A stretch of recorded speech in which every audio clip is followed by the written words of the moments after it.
Hey up everybody, my name's Joshua Morrison, director of Jonny Mozza's Lessons in Confidence, and today I want to talk to you a little bit around two philosophical concepts that are quite diametrically opposed, and how having a little bit of both in your life and using both of them in different ways can help fulfill your life ultimately. And those two things are Stoicism and Hedonism. Now, to give you a quick overview from someone who is not an expert on this topic whatsoever, don't come to this for any kind of actual philosophical advice. Go watch some actual, philosophers talk about it. But first off, you've got Stoicism. And the idea of Stoicism is essentially being someone that can take the force of a gale force 5 hurricane and just stand there like that and not fall back like that, right? Obviously mentally, not physically.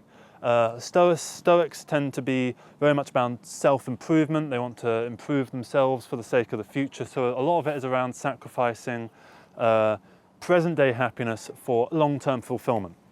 And hedonism is very much the opposite of that. And hedonism is about sacrificing future long-term fulfillment for short-term happiness. So there's a few different types of hedonism. The first one is called folk hedonism, and it's very much a selfish kind of way of looking at the world, and it's very much just whatever feels good now, do it. And that's not kind of the hedonism that I'm talking about. I'm talking about a type of hedonism called, I don't know how you pronounce it, prudential hedonism, which is taking a bit more of a nuanced look at hedonism, where it's a bit more about, obviously you need to sacrifice some short-term happiness for a bit of long-term fulfillment. But at the same time, do make sure that you are staying in touch with your present self and making sure that your present self is content and satisfied and all that jazz. So if you go around life just living in the moment, then you're going to not progress very far, because what's going to happen if you don't plan anything out and you don't go out there and try to fulfill your long-term expectations. For instance, my long-term expectations are quite generic. They're, get married, have a couple kids, and raise them well and be able to support them, and all that kind of stuff. A very basic providing mentality, and being able to have them kids and see them run off into the distance and have fulfilling lives of their own would bring me fulfillment in the long term. But at that time, when I'm doing it, that would be short-term fulfillment, but it would be good because I have worked so hard to get to this point. At the moment I make films and I make music and that kind of thing, and film is very much the equivalent of working really hard, passing your exams, getting qualifications, getting a good job and working really hard. And I also make music, and to me making music is like taking crack, because if you take crack, not that I've ever done crack, but if you take crack, then you're going to be very happy in the short term, but it's not necessarily going to fulfill your life going down the line. So when I make music, I'm chasing that short-term happiness, because I can just whack out a song in a day and I can listen to it and I can put the headphones on and go, oof, bloody hell, I made that. And with a film, it's very much a case of bringing all these people together for a singular vision, doing the vision, having to get up early, having to sort so many things out behind the scenes, paperwork and release forms and, risk assessments and all that kind of thing. And, editing the whole film, working with, dozens and dozens of people, and then trying to get it screened somewhere. And then when you're sat down in the screening room and you see your film on the big screen, that is the result of an awful lot of hard work that leads to long-term fulfillment. And I think that you need to have a good balance of hedonism and stoicism. You need to be able to engage with the present and make yourself happy in the short term in order to reinvigorate yourself so that you can continue to work towards your long-term goals.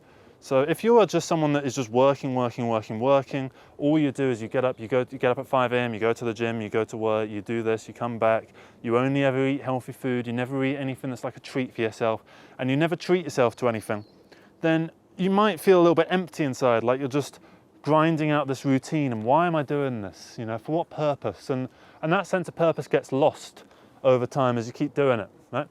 But hedonism can be a semi-answer to that. So I'm obviously not saying become a full-on hedon. Don't just like eat junk food all day and just sit in bed watching like Family Guy and just smoking weed and doing all that, because that's not going to bring you any happiness in the long term, and you will get very sick of it and you will become very, very unhappy as a result. And then when you actually try and get back into the struggle of life, you will find it so much harder than it needs to be because you've been out of the game for so long. But if you have a nice delicate balance of both of those things, then you'll be able to go through life semi-happy, fairly happy as you can be, barring any, say, mental ailments that you might have, depression, anxiety and all that notwithstanding. But you can definitely balance your life to have a combination of long-term fulfillment and short-term happiness. So, for instance, if you work at your job all the time and you're saving up bits of money and you kind of hate this job and you feel like you'd love to take on a job that pays less so you have more free time, well, I think that you should do that if you can financially do that, because it will mean that you have more time to actually be with yourself and do the things that you want to do, because we only have one life at the end of the day and we need to actually go out there and make the most of every waking moment of it. Well, not necessarily every waking moment of it, but as much of it as we possibly can, because otherwise, you know, you're gonna look back after, you know, however long it is that you spend grinding out life and being the full-on stoic, and you're gonna look back and you're gonna sort of think, wow, I've got the long-term fulfillment now, but I never had anything along the way. You know, and you'll get to that point and you'll sort of feel quite empty inside. And if you engage with short-term happiness, then you will be able to take those little breathers as you continue your way through life, and you'll be able to sit there and kind of just go like, this is very difficult. You'll be able to kind of sit like this and just be able to go, oh, that feels good, that feels nice. And if you can have this sort of nice calming moment where you just don't have to worry about anything in the world and you can just look out and just enjoy the present, then you'll be able to get back, and sometimes the duller moments won't seem so dull because you'll have reinvigorated yourself with some true short-term beautiful experiences that will help you refuel for the future. And then when you get to the struggle, like right now when I have to get off this thing, that struggle feels a little bit more interesting because you haven't been struggling all the time. You know, you've had some moments of calm and you've had some moments of chaos. And I've been trying to do this video a few times. I've done this video about 4 times now, and it felt like every time I was getting onto something that I can't quite keep track of this sort of mentality. And it probably feels like that to you going through life, that you can't quite keep track of your various ideologies and how sometimes they might overlap and sometimes they might conflict, but you still feel them all very true to yourself.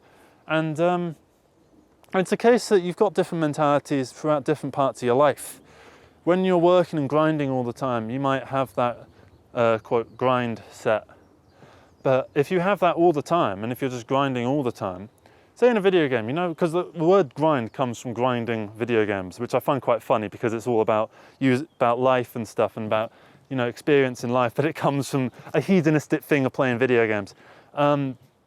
If you just grind all your life, you're not going to have any fulfillment. You're going to end up quite empty because you're going to be pushing people away. If you're say, refusing to hang out with people so that you can just work all the time, and if you're just putting the grind before any kind of short-term happiness, then when you actually get to that long-term thing, then you're going to be left very unfulfilled, despite the fact that it feels like it should feel good. And it's because the journey is the most important thing, not the destination. And this is the big journey of life that we're going on together right now. You know, at some point you'll probably stop watching me, you'll start watching another YouTuber who might do similar things, or maybe in the future YouTube won't even be the thing and it'll be a new website and you'll be on that and you'll be watching different people. And mentalities will change, philosophies will change over time, but at the same, always what will be there, consistent, is going through life. You'll always be going through life until the day you die, and all you can do is try and make the most of it. All you can do is try and go out there and be the best self that you can possibly be, and a good balanced self, because if you don't balance it, then what are you essentially? Are you your work? Are you your comfort? I don't have the answer to that question. That's something that you've got to figure out for yourself. For me, at least, I try and balance, hedonism with Stoicism. And to me, that is the work-life balance, as it's often shortened down to, as it's often referred to as. And I think it's incredibly important to have a good work-life balance, as does basically everybody on the planet. But at the same time, people always use that as a way to emphasize the work side of that. And, they'll occasionally go, oh, you need to have a work-life balance. After you've, kind of worn yourself out completely. Don't let your battery get to zero, because then, you're just unhappy all the time. You're either working or you're like this, recovering from work. You need that in-between time, and you need to figure out a way of achieving that in-between time. And if you're someone who is incredibly busy, take some time for yourself. Take some time to not worry about things so much.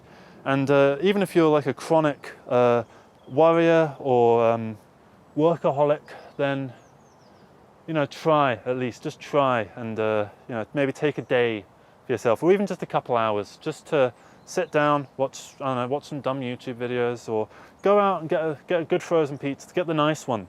Get the one that's like £4 as opposed to the one that's like £1.50. Or make yourself a nice meal, or just do something like that to keep yourself going, a treat that you can look forward to. Because that long-term fulfillment is certainly something that you can look forward to, but it's not something that you can rely on as your aspiration for all times, because it's just one goal. For me, starting a family and having a couple of kids and all that is one goal, but it's so far away. I need to first earn enough money. I need to get a good place of my own. I need to get a mortgage. I need to do all this sort of stuff. I need to get a steady job, and not one where some months I'm earning much more than other months. I need to stabilize my life in certain ways. And, I need to get a driver's license. I need to do all these kind of things. But if I spend all my time looking to that long-term fulfillment, that long-term goal as the thing that I'm looking forward to, I'm going to lose track of myself at a certain point, because that's the only thing that I would have to look forward to. So instead, I set little goals along the way, like completing this film is going to be a great little thing for me. I'd love to go to the Cannes Film Festival next year, not even to have my own film screened or anything like that, because I don't really believe in that kind of thing. I feel like it's kind of the bourgeoisie of the filmmaking community, and I don't exist to please them and to do things for their approval. I do things for the sake of my own fulfillment. And maybe that's fine. That's all right. That's something that you can do. And those little fulfillments will lead me along the way to getting to the ultimate destination, which is my long-term goals. And the same thing applies to you. Find little things along the way that make you happy and engage with them, and use those things to give your life a little bit of meaning. Because if you constantly chase that greater meaning out there, then you're not going to find anything. And then say if you don't end up getting to a point where you've achieved your long-term goals, this whole journey where you've tried so hard and you've put your whole life into it, it's going to feel even more devastating than it already would be if you didn't put your entire being into it. Don't put your entire self into it. Don't necessarily give 100%. You don't always need to give 100% to everything all the time. And certainly not, that bullshit that they do at work where it's like, ooh, you need to give 110%. It's like, you can't give 110% to anything. That's not how mathematics works. So the way that I'm going to close this off is I'm just going to say, you're doing all right.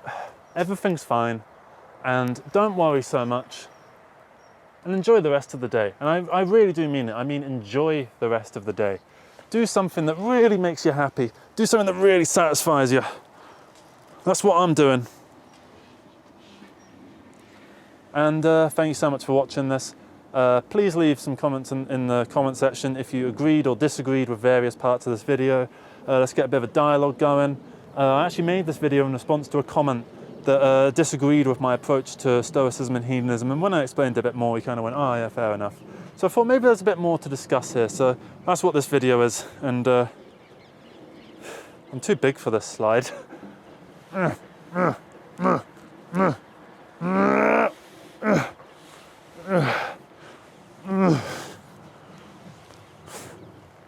not going to be counting that as a short-term bit of happiness.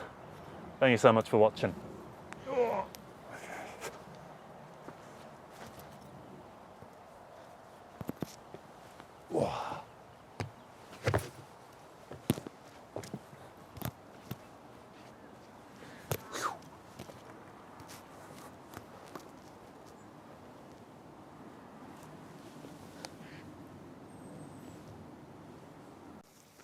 Hey up everybody, my name's Joshua Morrison, director of Jonny Mozza's Lessons in Confidence, and today I want to talk to you a little bit about golf. So, this is a golf course somewhere in the world. Looks basically the same as all the others. You got your hole, and then down there you start, and you know how golf works, you doof, and then you hit it somewhere, and then you want to try and hit it as few times as possible to get it into the hole, right? And so, you know, you can get a birdie if you get under par, you can get an eagle if it's double under par, and then, you know, you get +1, +2, +3 if you go over. And it is a fun game. I'm not particularly brilliant at it, but that's not exactly why I dislike it as a whole. I dislike the sheer amount of space that this game takes up. Now, I'm going to cut to various other angles across this video just so that you can get an idea on just how large this field is, because there are 18 of these fields just like this, and then that's just one golf course of the many golf courses in London and then across the UK and across the world. So right here behind me, this is the final hole of the game. This is the 18th hole, and I've only played at this course once. I've played at other courses a bit more. This course is all right. It's a good course. You know, there's nothing wrong with it. But I think the problem is that it's something like 100 acres, probably more than 100 acres in like Zone 4 of London, which, you know, if a house costs say £750,000 in this area at this postcode, that would fit onto that green. A whole house would fit onto that green. And if the space just around the green, you combine that, that's a big garden. So that's a house and a garden just there. Probably 2 or 3 houses in this space that you can see in this shot. And then going down here, you've got probably an entire street's worth of potential houses. And then that's just one hole. And you don't have to build houses. You could build larger community sort of flats or something like that. And, you know, I understand that building flats is seen as like kind of a bad thing. And I agree in the sense that they're not building nice flats and nice places to live and things that just don't bother to fit in with the local architecture, and then they take down local services to actually build these flats. Like, you know, they'll tear down a pub and put up flats, they'll tear down the gym and put up flats, they'll tear down a shopping precinct and put up flats.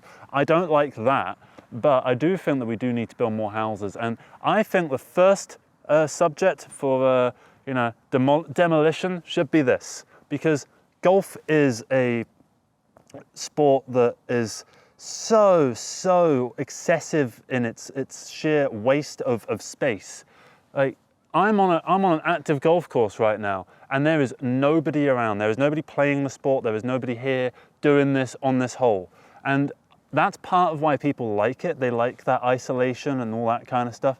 And when you're in the middle of nature, when you're in the middle of nowhere, right? That's okay. But if you can hear a train in the background of your golf course, you're too near to civilization, in my opinion. And this should all be something different. Not necessarily infrastructure, not necessarily something urban development, but maybe nature, because this is not nature. This is painted grass, and grass is just death to nature. What can live here? There's no animals that can burrow underneath. There's no flowers and wildlife that can come up. There's this fern, weed sort of thing, and that's about it. There's another one here, which is a slightly different species of it. So that's all you've got. You've got a couple of weeds and you've got grass, and grass is technically a weed, right? And then it's surrounded by just a few trees, right? And then this is a thin layer of trees before you get to something else. Like, it looks like there's a whole forest back there, but there's not. There's maybe 10 layers of trees, and then you get to a train track, and then you've got another 10 layers of trees, and then you've got I think the fifth hole is on the other side there. Something like that. So, you know, it looks very natural, but it isn't. And I think that deception and that lie is part of why I dislike golf so much, because golf gets defended as preserving green space when it's only green because the grass is green, but there isn't actually any nature here. Grass on its own is not nature, the same way that all the lawns of all the suburbs of America aren't nature. What's the biodiversity that can spring up from all that? Where are all the wildflowers? Where are all the various animals? Where is nature in this expanse? I only see endless fields with a few trees in them. I don't see nature. And particularly golf courses as well, another problem that comes into it is, whilst they might be public right-of-ways, and people that run golf courses probably pat themselves on the back and go, "Oh, aren't we so giving? We let people walk through our endless abyss of fucking grass." You walk through, and I at least, whenever I'm walking through a golf course, I'm always on edge, and I'm always sort of looking over my shoulder, because I don't want to get hit in the head with a golf ball. I got hit in the face, right in the nose with a cricket ball. I think it wasn't a real cricket ball. I was in year 6, we weren't using real cricket balls. I think we were using some training version of a ball that was a lot softer, but still it fucking hurt. And a golf ball at that distance could possibly put you in a coma or kill you, which I don't particularly want to happen. I don't really want that to happen. So, you know, why do we have these through roads of potential danger? Well, it's so that people who can pay £1,600 per year for a membership can come along and get away from all the peasants and just hit a ball about. And if they want to do that, that's cool. But I don't think that they should be taking up 100 acres to do it. This is why I propose, instead of having so many golf courses, take every golf course, put in a really nice miniature golf spot at the 18th hole, make it quite a large miniature golf course with some really fun obstacles and stuff like that, okay? And then use the other 17 holes or the other 8 holes if it's 9-hole golf. Use that for something. Maybe turn it into some kind of nature reserve, or maybe turn it into some urban development, you know, shopping precinct, or hell, even flats. I feel like flats here would give you so much more in the way of potential, because, you know, what's here for me now? A walk through a field, which you know, it's not like it's a natural field, it's just grass that's been put there, and it gets cut so regularly. And then what else have you got? You've got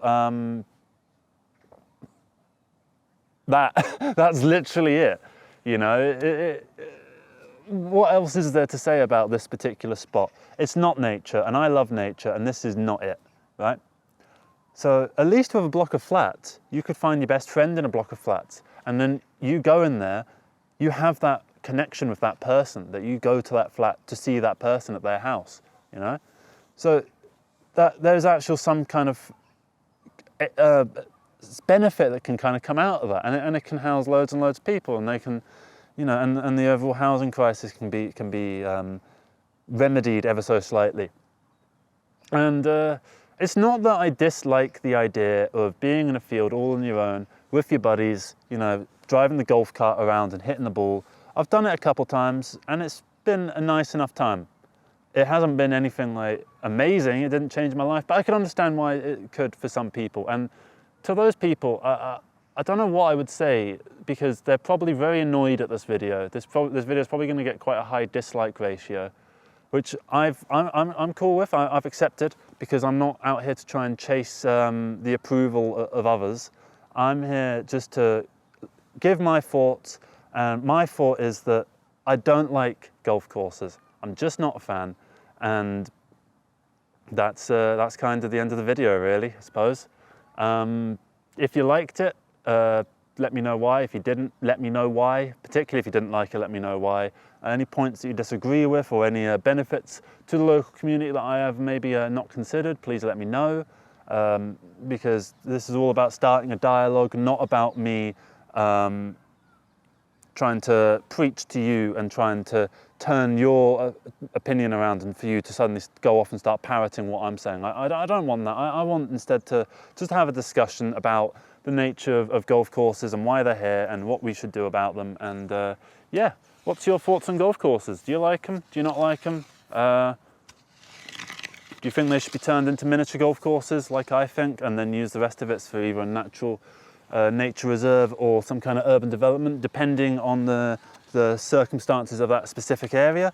Yeah, let me know. Let me know what you think, because yeah, it's all about the community, and I feel like golf doesn't have much to offer the general public in terms of community. I feel like it has very little to offer, because it's kind of a sport just for the rich to kind of go around, and that's kind of how I see it. Like whenever I played golf, it kind of set me back. Like, I mean, how much with the golf? I got lucky because I managed to get the golf clubs cheap on Facebook Marketplace, and even then they were like 30 quid. And then all my friends had to get golf clubs, so we didn't do that in the end. We just shared a set of golf clubs, because what's the point otherwise?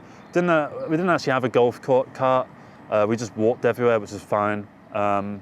And yeah, it probably took, I don't know how long it took, a few hours, just drinking a few beers and just going around having a laugh, hitting the ball, going, whoa, yeah, or, oh, no, and then seeing their reaction, it's like, oh man, damn it, you know, like all that was all quite fun. I do get that, and it's not that I didn't have fun when I played golf, and I think the fact that I'm crap at golf, I don't want that to impact what I'm trying to say overall from a top-down societal point of view about golf in general. Because I don't think these same criticisms can be applied to other sports like football or hockey or basketball or whatever, right? I think golf is unique in that it takes up so much space, and I think it takes up too much space, and that's basically it. That's basically what I have to say. Thank you so much for watching this. Have a great day. Take care, everybody. I am gonna try and clean my footprints. So, because yeah, I am trying to be respectful to the land and all that. So basically, you just kind of got to follow yourself like this. Right. Hang on. I have an idea.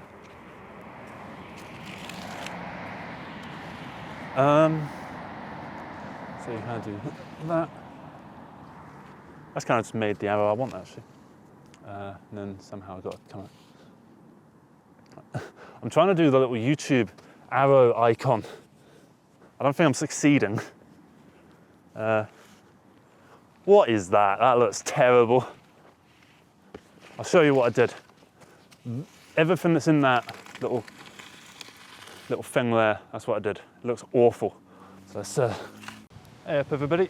My name's Joshua Morrison, director of Jonny Mozza's Lessons in Confidence, and today I wanted to talk to you a little bit about burnout, because I've been really pushing myself quite hard the past week or so, and it's started to feel like I'm starting to feel the negative impact of doing so much and trying to put too much on my plate. And I wanted to kind of take a breather and just kind of explain what can happen when you do try and do too much, and how you can try and balance your life, because as we all know, if you don't have a solid work-life balance, then you're going to end up quite an unhappy person.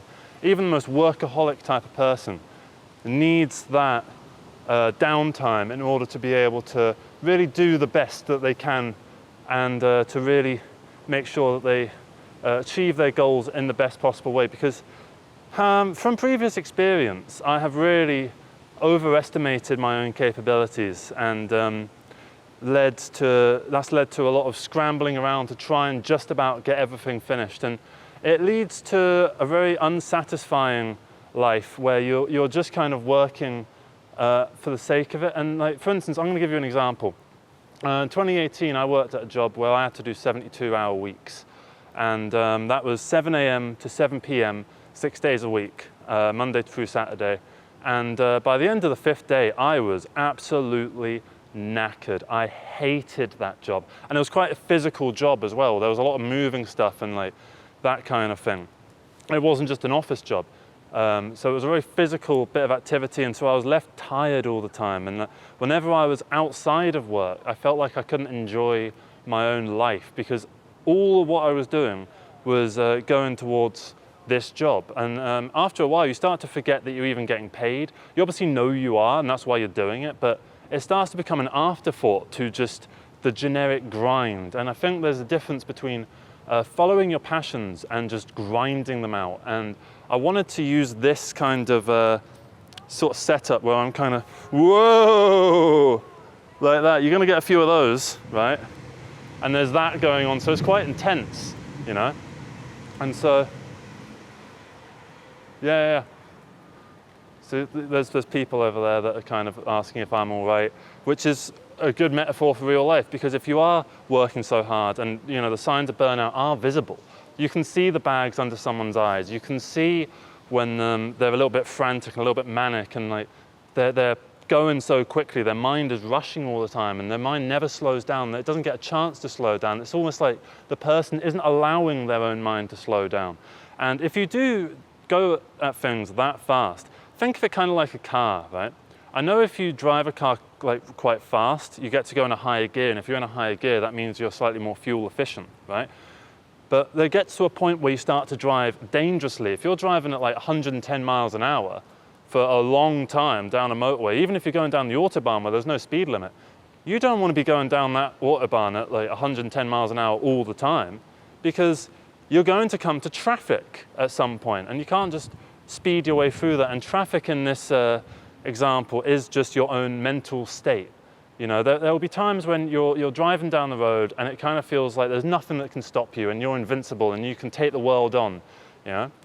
And then you might come to some traffic, and it might be a real event that happens that quite humbles you, a failure that makes you sit back, slow down and take stock, or it might just be a mental fatigue. And if it's either of those things, you have to slow your car down. You can't keep driving at 110 miles all the time, because if you do, you are going to crash, and you really don't want that to happen. I suppose crashing in this context wouldn't be nearly as bad as if you had crashed an actual car going at 110 miles an hour, because that would be pure death. This would just be a mental crash. And I've crashed mentally many, many times before because I've tried to put too much on my plate. And I'm sure you have as well. And I'm sure that if you're watching this video, you might be thinking of times when you have done that. And you know, maybe you romanticize that quick pace when you were driving the car super fast, and now you're maybe driving at 30, 40 miles an hour, you know?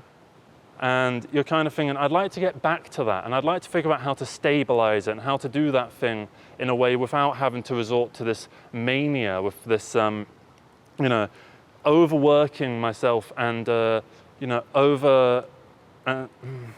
over-expecting with your expectations, with trying to do too much with not enough. And it's a very, very, very real problem. And it's a problem that, you know, gets talked about, but in the sort of way like, ooh, you can do it, you can do it, you can get back on the horse. And yes, you can get back on the horse. But I think it's very important to know that once you're on the horse, you need to learn how to ride that horse in a very safe way, so that you can actually go forwards and achieve your goals in the long run, because this is what it's all about. You're trying to achieve your goals in the long run, and you've got, you know, your little goals that you come across along the way. Say if, for instance, me doing this film, Jonny Mozza's Lessons in Confidence, the main goal is to finish the film, right? But along the way, there are little goals. Like, I had to go do the costume design thing with Eva. I had to go meet various people, the producers and the directors and the writers and stuff like that. And I had to go meet them and have a talk with them. And that was a little achievement. And then I had to go and do the first day filming, the second day filming. And those are all little achievements. I had to, you know, buy little bits of equipment and here and there. And that's a little achievement. You know, I have to come out and do these videos. That's a little achievement, you know. These little achievements along the way keep you going for the big achievement, right? Which is finishing the film. In your case, it might be, I don't know, maybe you want to change careers from one thing to the other. And in order to do that, first you need to maybe get a qualification. You might need to go on a course, and you need to do every day of that course, and you need to study and all that kind of stuff. And then once you've studied, then you need to start applying to jobs in this field, and you maybe need to do some volunteer work so you can get some experience in this industry that you're trying to break into. That kind of thing. So you need those little goals along the way. And as long as you are managing your goals realistically, then you can stay on the horse in a fairly stable manner. But if you don't do that, you will end up falling off of the cliff, right? Which is, I think this is why this is such a fun metaphor, because I could fall off this at any moment if I lose my balance. And that's part of what life is. It's a balancing game, and it's about trying to make sure that you can actually do things in the most efficient way possible, but also in the most holistic way possible, so that you're actually getting things done properly rather than just rushing things for the sake of it, for the sake of trying to get it done. You don't want to just go through life just trying to get stuff done, because then what was the point of getting that thing done in the first place if it doesn't further a certain goal? If you're just doing stuff to do stuff, then you might as well have stayed home. You might as well have just done nothing, you know? And as long as you're furthering your life aspirations, and as long as you're getting to a place where you want to be, then you are making progress. And as long as you're making progress, then you're doing good. And not every day needs to be a huge day where you make so much progress. And if you try and expect that, then you are going to fail, and you're going to burn out, and then you're going to end up having days where you do nothing, and you end up kind of resenting yourself for it. And that is the really dangerous downward spiral. If you start resenting the fact that you're not getting enough done, then you end up getting less done because you're getting yourself so down over it, and you start feeling like you can't get back on the horse because you're in such a state that you can't ever get that again. When you can get that again, then it's quite easy to get back on the horse. You just do little things along the way. You do little steps. Even if you do one small thing today to further your goals, even if it's something basic like I don't know, cleaning your house, or making sure you actually go out and go to the gym today. Maybe it's you want to do some writing, but you haven't done writing in a while, and you feel a bit rusty, and you feel like everything you write isn't good enough. Why don't you just write something now? Maybe keep this video on in the background and just type stuff out. Just type according to your, off the top of your head, and just see what comes out. And something fun might come out from the spontaneity of it, because that's part of what life is as well. If you structure everything, you won't get everything out of it, because, as I've said many times, plans fail. Things turn out differently in real life than how you expect them to, and you need to manage your expectations. And managing your expectations is something that people say a lot, but they never quite explain what they mean. So I'll try and explain what I mean by managing your expectations. So say it's a Monday, and you've got some expectations that you need to fulfill for that week. So first, you need to do your 5 days at your day job. That's something you need to do. Like that, it doesn't matter how much you burn out, you need to do that, right? But then you might want stuff like, you want to start eating healthily. You want to stop buying the frozen pizzas and start making your own food from scratch. You want to get your 5 fruit and veg a day. You might want to quit smoking. You might want to quit drinking. You might want to write something, or get back into drawing, or maybe you're trying to learn the guitar, or whatever. You've got that little hobby that you want to further, because the more that you improve at that hobby, the more fun you start to have with it along the way. Like, say, even if you're playing a video game, for instance, and that's like the thing that you do in your downtime, the more you play the video game, the better you get at it. When you first play a video game and you're trying to understand the nuances of the way like some characters are a bit more floaty, and some it's a bit more clunky, and that kind of helps because it's different games for different purposes. Maybe, and over time you start to understand those nuances, and you start to react to them, and you start to improve at the game, and you start to do things very, very easily that you were struggling with beforehand. And the more that you kind of do that, the more that you start to enjoy what you're doing, because you're getting so good at it. It's the same with learning an instrument. The better you get the instrument, the more fun you start kind of having with it along the way, because you can, like, for instance, if I'm playing a guitar solo, I used to play the most god-awful solos. But now I can play some kind of fun solos. I'm not trying to act like a bloody Jimi Hendrix or anything like that, but I can make some fun solos. And when I do it, it's like, oh, it's so good. It's so satisfying, and it's so much fun. It's so much more fun than when I barely knew how to play the guitar. But I was having fun the entire way. But the fun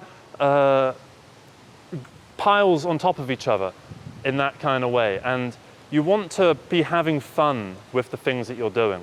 And if you're not having even a modicum of fun, then you should readjust your expectations to something else. If something is such a grind for you, like your day job might be a grind for you, I know mine is, but I need to do it because I need to earn money, right?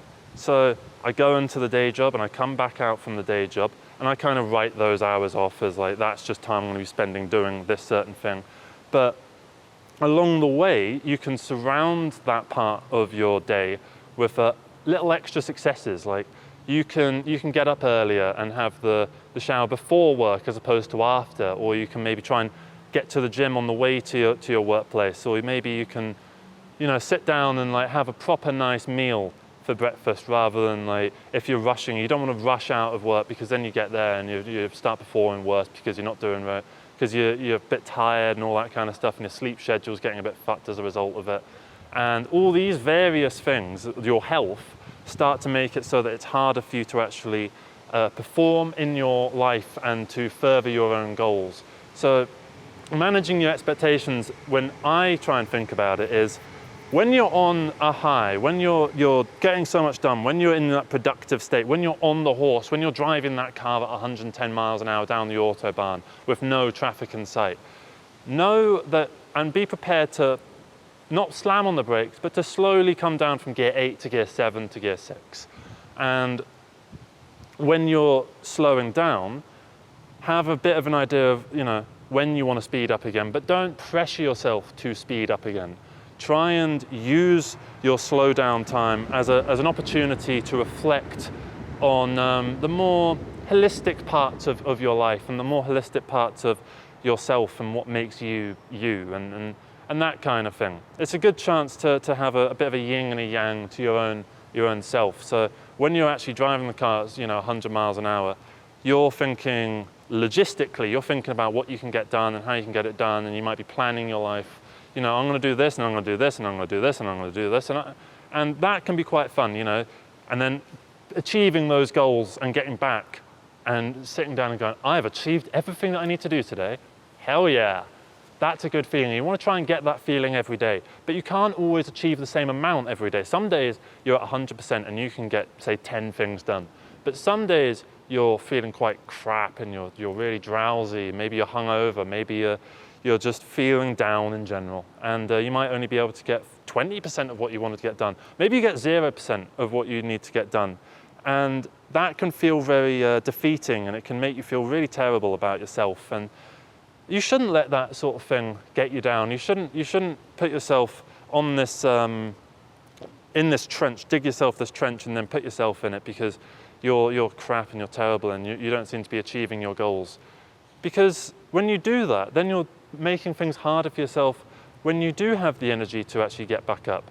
You don't need to get everything done straight away. You don't need to be productive all the time. And if you chase that all the time, then you are going to burn out and you are going to fall off this metaphor of like standing on the edge, I feel like I'm on the edge quite a lot, right? Because I do have quite a lot that I need to get done.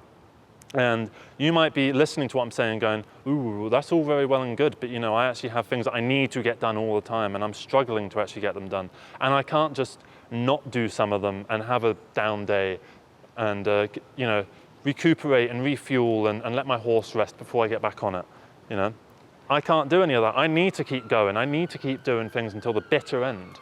And sometimes that is something that you've got to do. Sometimes you have to push and push and push. And the main thing is to not do that too many times and to not allow that to be your default state. Because if you let that be your default state, then you're going to be extremely unhappy deep down when you no longer have something to do. When you've finished your million tasks for the day and you finish up, and you might have that, I've got everything done, but tomorrow I've got to do just as much, and the day after I've got to do just as much, and the day after that I've got even more to do because that's a busy day compared to my normal busy days. That's a super busy day. And you end up catastrophizing with what is going to end up happening. What happens? Fuck. What happens if what if something like this happens where you get an unexpected hindrance, like this rock that's just fallen into my eye? Ow. What if something like that happens? What do you do in that situation when you're already carrying so much of the load and you're at that teetering edge? What can you do in that situation? All you can do is over time try and slow down gradually and get yourself to a point where you're not needing to do this all the time. And it might, and I sympathize with people that say have children and they've got like 2 jobs to work and they've got all this sort of thing going on. which is, and they can't slow down, they can't stop, and they have to keep going for the sake of their families, and that's their motivation. And all you can kind of do is to try and improve your mental well-being in order to allow yourself to keep going, because your mental well-being is the fuel that keeps your body moving. Obviously, you know, food and stuff and fixing your diet up will go a long way to improving your mental health. So, you know, that can be a good start. You know, start getting some Greek yogurt in, start, you know, having oily fish once a week, start, you know, eating fruit and veg all the time, blah, blah, blah, blah, maybe pack in the crisps and the chocolates and stuff, and save that for a very special treat when you've had a really, you've achieved something great. And what can you do if you've got so much that needs to get done and there's no way of getting around it? I would say that you need to just try and relax, because the phrase that I like, and I'll definitely make a video on this exact topic with this as the title, everything will be all right in the end, and if it's not all right, it's not the end. It's from The Exorcist, and Mark Kermode, the film critic, says it quite a bit, and it's a phrase that really stuck with me. Everything will be all right in the end, and if it's not all right, it's not the end, because it is true. So right now, you probably feel like things aren't all right. You might have issues going on in your life. Maybe your relationship's falling apart. Maybe you feel like your boss is going to fire you at some point, like layoffs are coming. Maybe you feel like your depression is getting worse, and like you start to notice you're getting more anxious around people. Maybe you're becoming more insular of a person, and you've stopped talking to your friends as much, and you know, and it feels like you're going to keep going down this path forever. All you can know is that it's not the end, and this isn't your final state, and you're never in your final state, because there's always something else to do. There's always another thing that you can get done.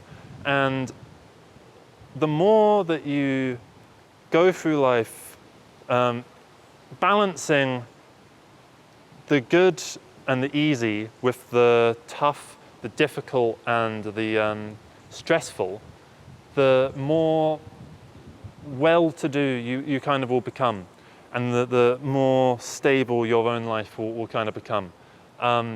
If you're going through turbulent times and you have a turbulent energy level, you might feel really down one day, and then you might be on top of the world the next, and that can feel quite overwhelming because you're not really sure what your own expectations are in terms of how to manage them. And when you are in that kind of state, the best thing to kind of do is to slow down, take stock, and be aware of the issue that's going on in your life that's causing this, and try not to overthink about it, but try not to forget about it completely as well, because you can't live in denial of your problems, and you can't fix all your problems in one go. You just need to know that they're there. You need to know that you can sort them out, but there's so many that I can't do them all right now. So you kind of take stock of what's the most important, what's the most urgent, and what's the least important, what's the least urgent. And as long as you kind of do that, you will kind of go through life in a way that feels like you are getting somewhere and you are getting things done. And as long as, you're managing your expectations and making sure that your holistic worldview is staying true to yourself, that you will be the best version of you that you can be, because that's what we're all trying to do. We're all trying to be the best version of ourselves. Not to sound like one of those bloody self-improvement gurus, but it is good to get out there and get to the gym, and it's good to start maybe going for jogs, and it's good to get out of the house as well. Never let yourself stay in the house too much. And it's good to make sure that you're surrounding yourself with a community of your fellow peers. Even if you're a big introvert, getting out there and having done the odd thing in terms of socializing, and making sure that your friends and your family are still there and you're staying in touch with them. As you do all this, your life will become easier, and it will feel less like you're in a big scary place and you are in your world. So I feel like to close this off, I'd like to talk about what happens if you were to fall off, right? What would happen, say, if right now you're kind of like, right? What do you do in this situation? right? Because right now I've fallen off this. I was already teetering on the edge, because this as a metaphor was to kind of show, you know, that you can be stressed and you can be trying to make your way along. This is like the beginning of your life, and this is, you know, getting closer and closer and closer to the now, and you've just fallen off, okay? How can I get back up, okay? I can't get up. I can't do it. I'm trying. I can sort of sit like this for a little bit and then, you fall off again. So this can be a very, very frustrating experience, and this can feel like there's no winning, there's no getting back on the horse, there's no, you know, you've crashed your car, so to speak. What do you do? The first thing, if you've got a car, well, you take it to the repair shop, right? Now, that, as part of this metaphor, would be just taking a little bit of time for yourself and trying to get away from the bigger world at large, you know. It's fine to shut yourself off for a little bit of recalibration, but when you start to shut yourself off and you've been doing it for a long time, comes a point when you realize that you need to actually stop, and you need to go out again, and you need to start making sure that you're staying in touch with your outer world and your peers and so on. And now that you've crashed, and this is, in this metaphor, like you've fallen into a deep depression hole, how do you get out of that? There's no easy answer. There's no quick fix to that kind of thing. There's no like magic pill that will make you not depressed anymore. There's no, and even going to the gym isn't going, or doing that kind of standard thing that self-improvement gurus will always tell you to do. It's not like it's going to immediately fix you, because that is something that's its own grind, and it can take something out of you as well, and it can stress you out. And like if you start to fall off it a little bit, then you can, you know, and then you've fallen off from here, and it's like, and then I've fallen even further, right? So you need to get back up to this point so that you can get back up to up here. And there doesn't seem like there's any way of doing it. All you can really do is just be comfortable in your situation, even if your situation is incredibly uncomfortable. And I know that can sound quite naive, particularly if you're having an extremely hard time of things. Say if you're, I don't know, in an abusive relationship, or you're in an abusive household, or you know, you're working 3 jobs to try and provide for your family, and you're getting up at like 5 in the morning and then getting back at 11 at night, and then having to help with like bits around the house and that kind of thing. And maybe it feels like your marriage is falling apart as a result of all that. This isn't necessarily advice that I can only hope it applies to you, but this is kind of more for young people that are unsure of their place in the world and where to begin, and in an overall sort of context. So all you can really do is you can get to this point. If you can get to sort of here, then you can try and climb, and you're failing, right? You're failing time and time again. Maybe you get up like this and you realize that there's no further that you can go, because this is a dead end.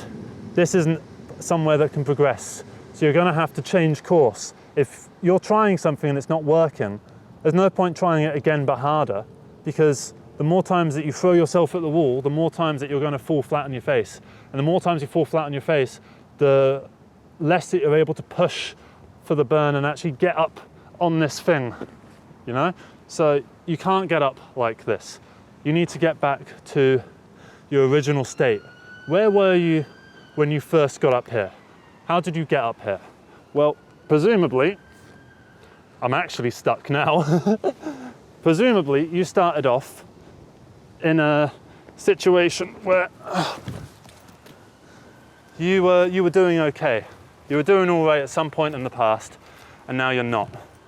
And you're trying to get back up, and you're wondering, how can I actually do that? How can I get back up there? It all seems so difficult. All you can really do is you can go back to the beginning and try again from scratch. So in that regard,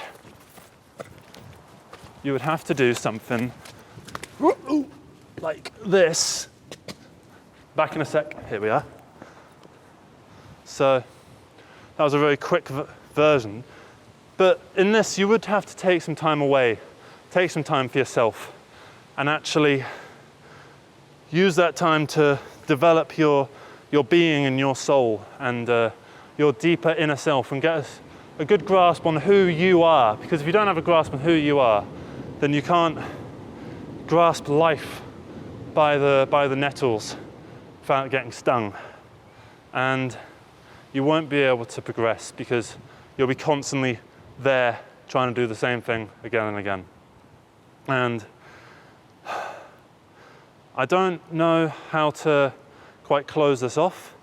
I just know that the world can be a big scary place sometimes, and all you can try and do is carve out that part for yourself that you can reside in. You need that space, say your car or your horse, or whatever the metaphor is that you want to use. This is a very metaphor-heavy video. I hope you've kept up with all these metaphors. All you can do is try and carve that space out for yourself and say, clean your car, which is probably a metaphor for like clean your house and your living space so that you're living in something that you can feel comfortable in. And then try and make your home life as good as you can possibly make it. And then move on to trying to improve your, logistical, semi-career, aspirational goals, because those are the ones that you're trying at so hard, and they're the ones that cause the downfall. And as long as you take it slow, you take it easy, and you do things at a pace that you're comfortable at, then you'll be able to stay up here for quite a long time. And if you do fall down again, then you'll know how to get back around, and you'll know how to get back to where you started. Have you ever had something that was, say, really wore on your mind, right? And you kind of solved that issue, and then that issue might have come back again a couple of years later, and you remember how you felt about it at the time, but maybe it feels a little bit better. It's almost like your mental immune system has kicked in, and it's figured out how to make this issue not such a big deal to you. Like, it's a healing, essentially. Like, if someone brings up something that was really traumatic to you right at the time of it happening, that's very different to it then bringing it up, say, 10 years later when you're comfortable discussing it in a safe space. So as time goes on, you'll be able to go around and get back up here easier and easier every single time, and it will become part of your routine almost to fall down and get back up. And with that, I'm going to leave you all because I need to figure out my own way down. Forgetting this as a metaphor, I need to figure out how to actually get myself down because I don't want to jump again, that kind of hurt. And thank you so much for watching this. I hope you have a great day and a great life. And I hope that this has been useful to you in some way. I know it was a bit of a rambly kind of video, and I know a lot of these videos are quite rambly, but I hope that you can kind of get something out of the various paths that we take together to come to these conclusions and to these answers. Thank you so much for this opportunity to listen to me go on and on and on. That's an opportunity for me, but not for you, I wasn't saying that. And yeah, have a great rest of the day, and do that little thing. Wash the dishes, sort your room out, go shopping for some healthy food, and make a nice dinner for yourself that's got some good fruit and veg in it. And don't worry so much about getting everything done straight away, because it can wait. Yeah? Right. This is like an action-packed movie. Whoa! Yeah. Okay. I think we've done it.